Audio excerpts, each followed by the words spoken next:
Congratulations, Jan. What a brilliant comeback. But I will hand it over to Tanya. I think, Peter, what we need to do, Jan, congratulations. Thank you very much, Tanya. Yeah, and we're going to be talking about your phenomenal performance today, but let's first go through this second Blitz game. Will you hang out with us? And yeah, I know. You want to ask me about Queen C8, yeah? We want to ask you a lot of questions, starting with, do you even know how to play? I thought your main question will be about Queen C8, then Lev actually hang a queen, and I didn't spot it because it's a Blitz game, yeah, but... All right, we're gonna come back to that, Jan. Should we have a look at this game first? Yeah, sure. All right, great. So, Jan, Peter, take it away. Yeah, so what do you think, Jan? I mean, does Black have chances or White is too active? Here against Wesley against Timur, yeah? Yeah, the first game was a draw, so this is actually a decisive game if one of them wins. No, I think it's a draw. So I think we will see an Armageddon. If first game was a draw, yeah? So yeah, first game was a draw. It feels like not so much material left here, and I mean, theoretically, it's hard to imagine. I mean, the mechanism. How does Black lose this or White lose this? Because I think, yeah, guys will end up trading all the pieces. So I don't know. Might be. I would probably pick Black because Black has a pawn up and more active, but I don't think it really matters. So I think like Rook B6, and it's very, very solid. Like Rook B6 and Rook E1, even like this. Yeah. So it's not so easy to improve with this bunch of weaknesses. Yeah, Rook B6 played. I think very, very useful move for the future. Also intending Rook C1 at some point. Swapping pair of rooks, and then Bishop F1 comes, and we probably go for some I don't know, boring Rook endgame.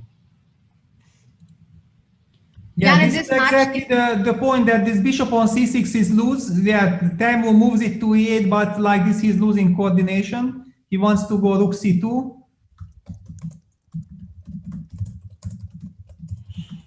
Yeah, okay, but Rook D2 is another solid move, and King H2, King G3. Well, it could become shaky, but since Wesley is up on the clock, like 2 times, I think there is not so much Black can do here. Yeah, Rook F2 is the idea now. I think Rook B8 is very solid right now. Rook B8, and it might be already Black who should be careful. I'm not sure. What if Rook D8? Then you win. Then it's a draw, I think. Yeah. Oh, it's not a draw. Rook D8, Rook takes F2, Rook takes E8, Rook C2, and it could be also a study-like ending, like King goes to G5, and it cannot be reached by rooks, and then I go to the back rank and mate you slowly. But probably this can happen only in my dreams, Yeah, I feel like there is so much at stake that we're gonna see a repetition of moves. That's my guess, but yeah, clearly. That he has so much time advantage. No, we see King G1. Yeah. Oh, seriously? Hikaru won that game? Yeah. Oh my God! And Hikaru, what happened in Armageddon? And Maxim won or lost? What happened? Or and this was a repetition. So King G1, Rook C1 again, threatening. How did they end the match? Hikaru and Maxim, who won? Armageddon. It was an Armageddon, and Hikaru. Hikaru qualified. He basically won dead lost position. I just briefly checked that he's like an exchange down, and then I had a strange idea in my mind that that's so easy to play for a win with Black, and I don't see a way to simplify things, trade all the pieces, and so on. And probably Maxim was thinking too much about a draw, yeah? Yeah, and in that second Blitz game... that's, of course, a pity for Maxim, because I think he probably deserved to go through. I mean, at least comparing his, let's say, positions. I mean, but this is a Blitz. This is Blitz. A lot of miracles can happen. Yeah, and we still have 5 minutes for the Armageddon to take off here. So we're going to use that time to quiz you on your brilliant performance today. First, tell us, when you came into today's set, you were playing catch up, you were in a win on demand. What were your thoughts and your approach for today's set? Well, first of all, I'd like to point out that I completely and totally admire Lev as a chess player, as a personality, and it's always a pleasure to play against him. But as they say, with all the respect, I think that yesterday I had such an upper hand, And I was, I mean, okay, you better win a winning position. You better draw a drawn position. You don't blunder some stupid things like queen takes h6 mate and take this. Okay, knight g4 was a brilliant trick yesterday. Okay, I completely, I really admire this move, but you know, I had king g7 and so on. So, well, you know, I was more or less, I was satisfied with the quality of my play, and of course I had to improve my game today. But you know, I thought like, strangely enough, despite I have lost, I was playing better than my opponent. That actually was my feeling. So I wasn't too worried about that part, and I thought like, okay, if I just show my normal level, then I have all the chances. And yes, the game 2 was super shaky. The game 3 was a good opening lesson from Lev. So you should also always watch out for this Petrov draw, which normally is not played by anybody. But I mean, okay, once in a blue moon, it works out. I think only Daniel Friedman plays this constantly, but okay, now Lev also joined them, so I had to give away my second white color. But in the third game, okay, in the fourth game, I was doing quite all right, and I think this idea to spoil black pawns like bishop c6, bc6 in general, it's harmless. So I have like a very simple play. My pawns are moving forward and so on.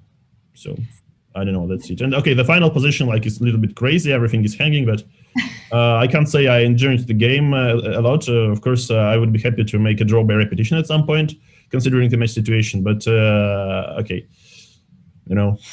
But Jan, you know, the way you played this game, it really didn't look like you needed a draw to go into the playoff. It looked like you were in a must-win situation. No, but look at the position. Like, how would I look into the mirror if I, you know, go for some positional stuff here? Okay, just all in, vamos, and let's see what happens. And surely with such a knight on f3, such a monster, there is, I think, more than just fine for black. So here I was, for a moment, I was puzzled what's going on after knight g3, but then all right, and okay, then I calculated this line like knight d2, queen d2, rook f2, queen f2, rook f2, rook f2, queen c5, I think, yeah. And despite he has like 2 rooks and a pawn, I think white is helpless.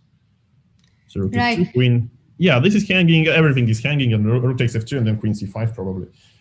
And I'll collect some more material. Oh, it doesn't matter, queen e5, okay, not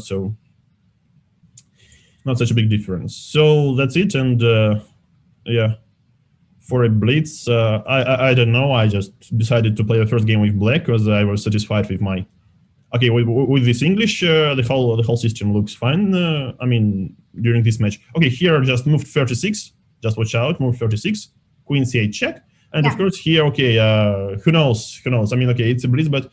I would never spot this even after the game unless I checked briefly with the engine, and it said -68. I thought, sorry, what is -68? -68 is queen takes c8, actually, yeah. So that's a violation. This is incredible.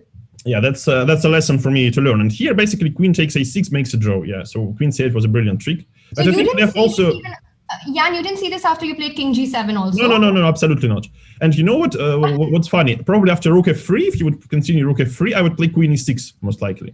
Or something like this, you know, just to make my position solid. When he played queen a6, you definitely realized that the queen on c8 was hanging. No. I never realized this. I told you, so I was so into the game. All right, so I think they are going to start, yeah? Yeah, we're going to quickly go to that one. Jan, will you hang out with us and see the... completely up to you if I'm not. Yes, we would love it, and I'm okay. I'm just going to try and bring that up. Yeah, of course, it will be a big fun with you, Jan. I mean, stay with us, please. No, Peter, it's a big fun to comment together with you, of course. The best commentator ever, Peter.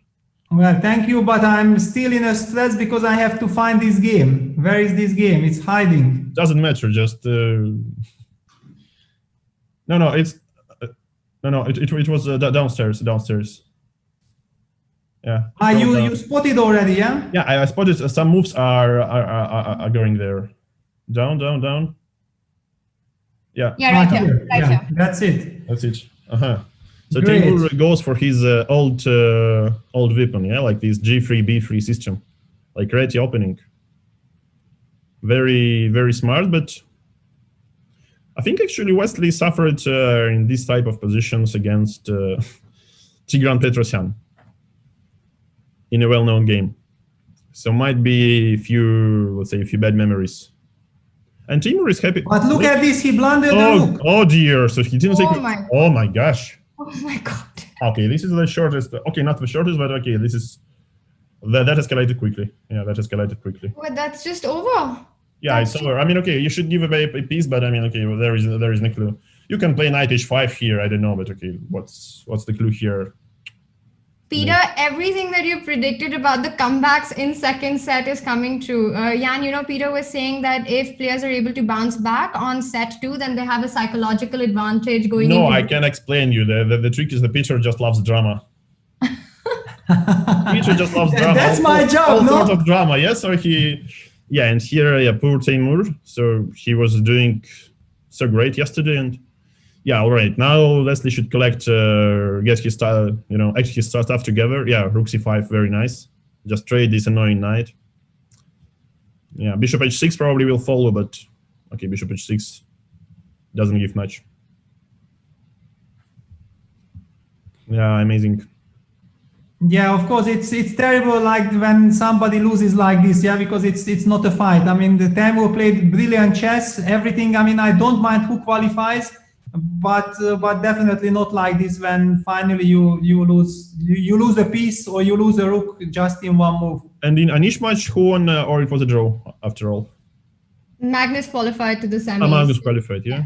And I'm facing Magnus, I think, yeah? Or yes, we want to. Yeah, that was going to be our next question. That your thoughts on your semi-final match coming up with Magnus. Yeah, I'm too excited about my quarterfinal match, so there is. Let's stick to that. There is a little bit premature, so let me, take some rest because of yesterday's performance. I mean, okay, this game is hard to speak about. Very sad, of course, for Timur. Yeah. Maybe he played a little bit too passive in the opening, so maybe he should go for this b3 g3 system. But I don't know which moment he did something wrong. But I guess by the moment he blundered to rook, his position was not very promising anymore. But I mean, okay, of course, one more rook, wouldn't harm him. No, I think now they will repeat. Somehow it happened like this, that he was very much relying on, okay, let me regroup my pieces, and all of a sudden after knight e5 he played the natural move knight f3. After capture he captured. Wow, they agreed to a draw because Wesley... Yeah, Wesley is very generous, so probably because of Wesley's generous I even qualified somewhere, yeah, because he managed to escape from a win, yeah, like few tournaments ago there was some banter that Anish snatched the win from the jaws of victory, yeah, and so Wesley was doing this during all the round robin section, just basically every game. Well, it was enough for Wesley So to qualify for the semi-finals. So we're going to be, the semi-finals is going to be between Magnus Carlsen and Jan Nepomniachtchi, and Wesley So will face Hikaru Nakamura. All right, so back to Jan. Jan, what a quarterfinal this was. An absolutely epic fight between you and Lev. And like you mentioned, you want to take a breather, not think about the semis right now. Yeah, true. Was it after day one? How did you switch? Was it just that you knew your quality was good, so you were absolutely relaxed about? Oops. I'm not sure. What's going on.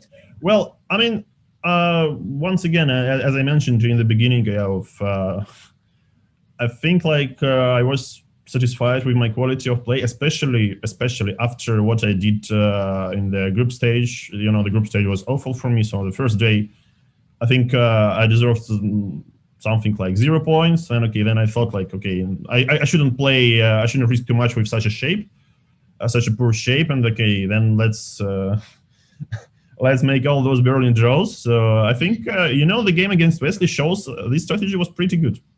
Instead of defending -7 position, you better make a draw in Berlin and move on. But okay, maybe it would be too much, and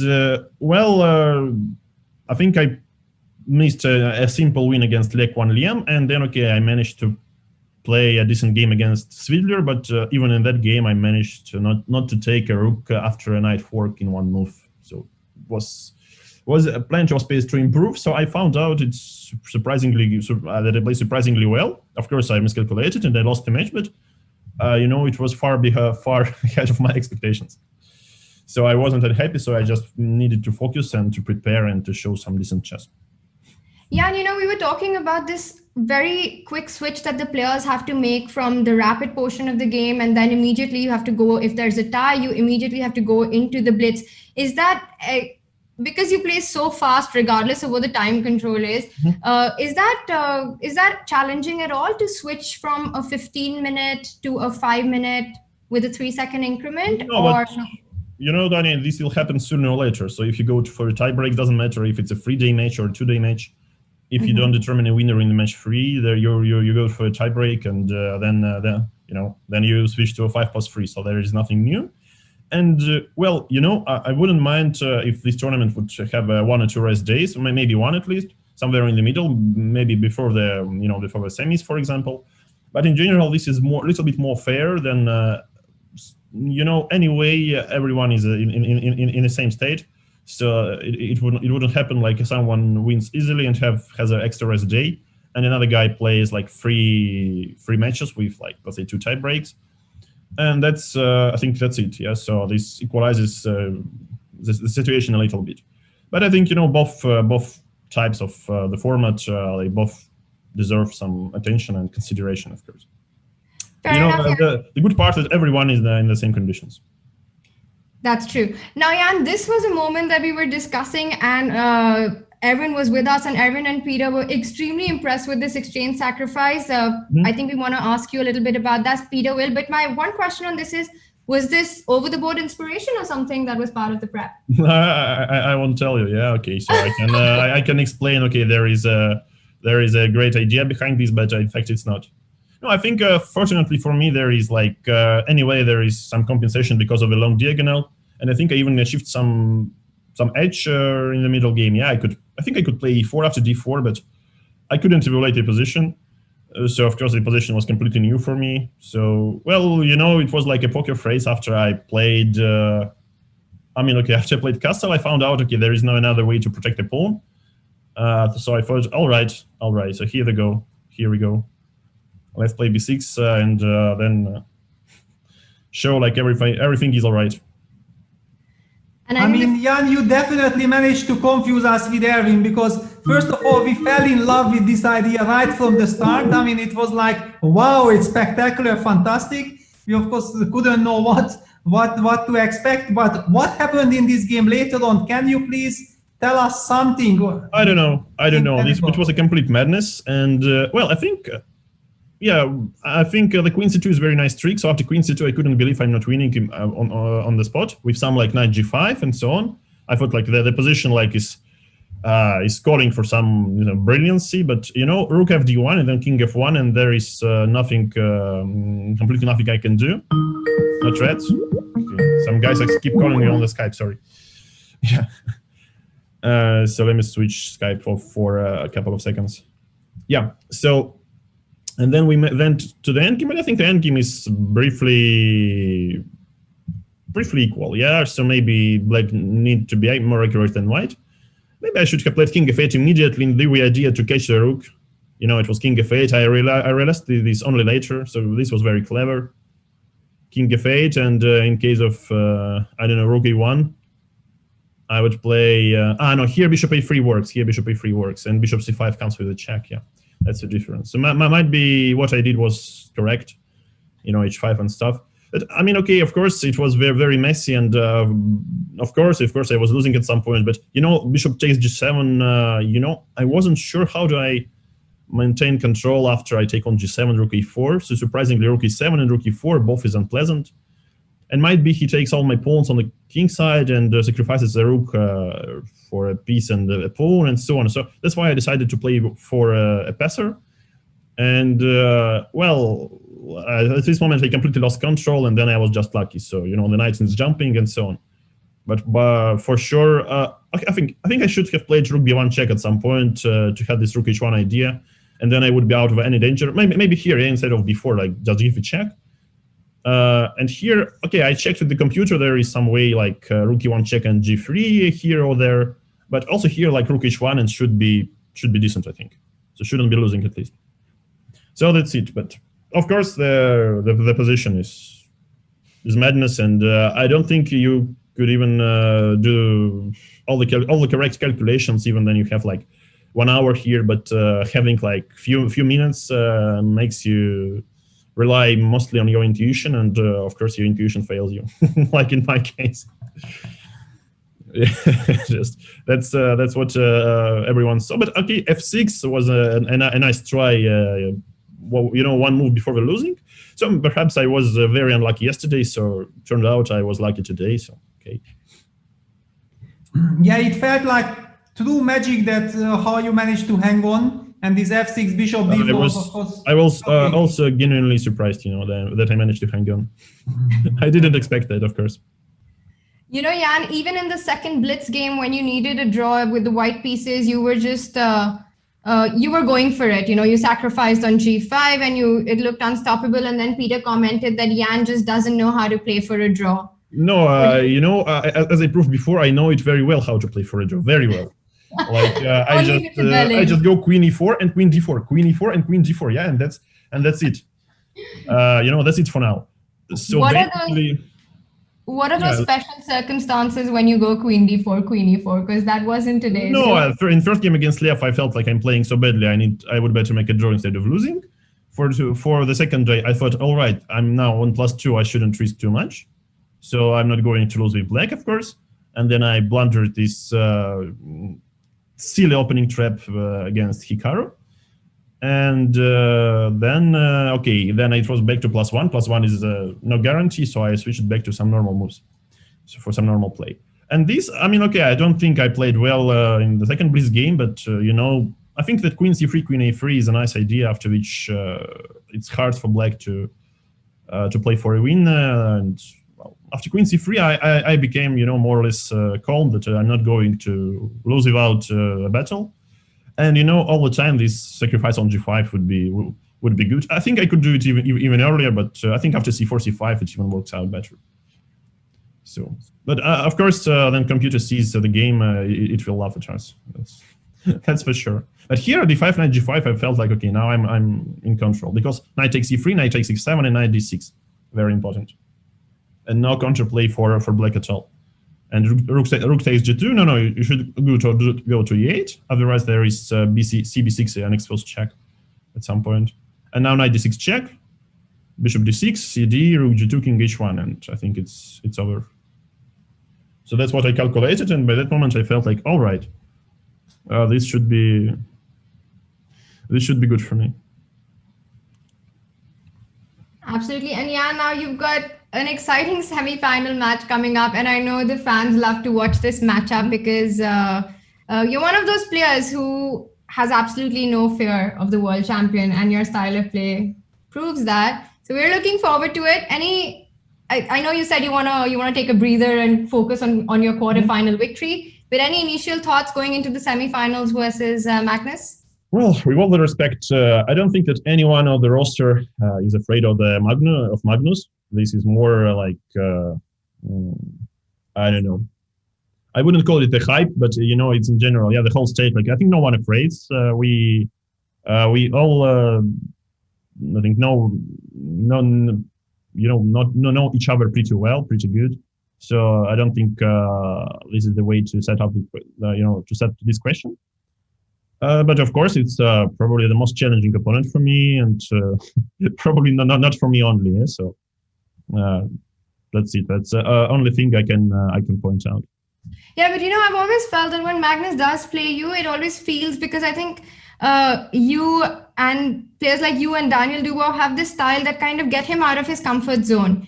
And perhaps that's why it's always a very exciting matchup to see both of you fight it out. Yeah, we will see. We will see. Yes, we will. Thank you so much for joining us, Jan. And I think there's another interview waiting for you, which were the Skype calls that you were getting. Thank you, Tanya. So finally, I answer my Skype. Yeah.